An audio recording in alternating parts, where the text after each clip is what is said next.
আবারও না আসলে নাই দরিদ্র ইউনিয়ন আমাদের নারায়ণপুর ইউনিয়ন, উপজেলা নাগেশ্বরী ইউনিয়ন হলো নারায়ণপুর ইউনিয়ন আমাদের। এখানে নদীর পানি যেমন করে টলবলো, আকাশের বাতাস উঠলে করে এরকম নদীর পানি টলবলো। আসসালামু আলাইকুম। নাগেশ্বরী উপজেলা নারায়ণপুর ইউনিয়নে এখানে জিলেবি ভাজা হচ্ছে 26 মাসের উপলক্ষে। এখানে জিলেবি ভাজে, এখানে অর্ডার দিয়ে এখানে জিলেবি নিতে হয়। জিলেবির মহাজনের সাথে আমি কথা বলবো, তারা জিলেবি কোন রেটে বিক্রি করতেছে, সরকারি রেটে না বেসরকারি রেটে। আসসালামু আলাইকুম। ওয়ালাইকুম আসসালাম। ভালো আছেন? আলহামদুলিল্লাহ আছি ভালো।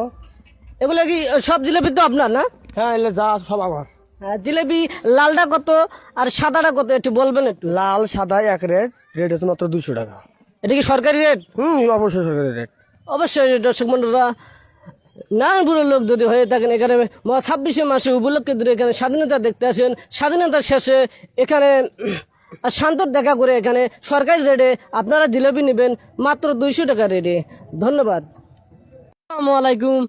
আমি এখন দাঁড়িয়ে আছি কুড়িগ্রাম জেলা নাগেশ্বরী উপজেলা নারায়ণপুর ইউনিয়নে। আমি দরিদ্র এক ইউনিয়নে আমি দাঁড়িয়ে আছি। এখানে এক লোকের বুদ্ধি দেখেন, এক গৃহস্থর সুপারি গাছে লাইন করে। আমি জিজ্ঞেস করলাম, গৃহস্থ সুপারির গাছ এত লাইন কেন? তারা বলে এখানে ঝড় তুফান বৃষ্টি অথবা ঝড় তুফান বাতাস উঠলে এখানে বাতাস যাবে সুপারির উপরে। এই দেখেন সুপারি বড় হবে, এই কারণে সুপারি হাওয়া বাতাস পায়, এই জন্য সুপারি বড় হয়। পরবর্তী আমার ভিডিওতে আবার কথা হবে। আমাদের নারায়ণপুর এলাকায় দরিদ্র এলাকা আমাদের দেখেন, গরু এপার থেকে ওপারে ঘাস খায়, ঘাস খাওয়া শেষ হলে এপার থেকে এপার আসে। একটি ব্রিজ না থাকাতে আমাদের এরকম দুর্ঘটনা আমাদের কাটতে হয় ভাই। এটাই অসাধারণ ভাই। কমেন্ট বক্সে জানিয়ে দেবেন ভাই।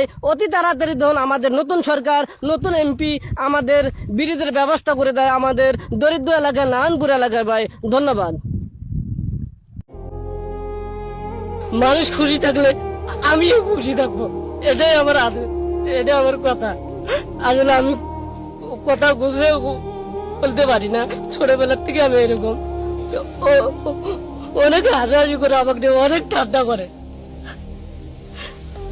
আমার যে এত কষ্ট, আমাদের বাড়ি চালানো থাকতো, আসলে আমি অনেক খুশি হইতাম। আমি এখন নতুন সরকার, বাংলাদেশের সকল এমপিকে আমি আবেদন করে বলছি, বাংলাদেশের যত চর অঞ্চল আছে, অসহায় লোক আছে, সবাইকে দেখতে হবে। আমি চাই না আপনারা আমাকে দেখেন,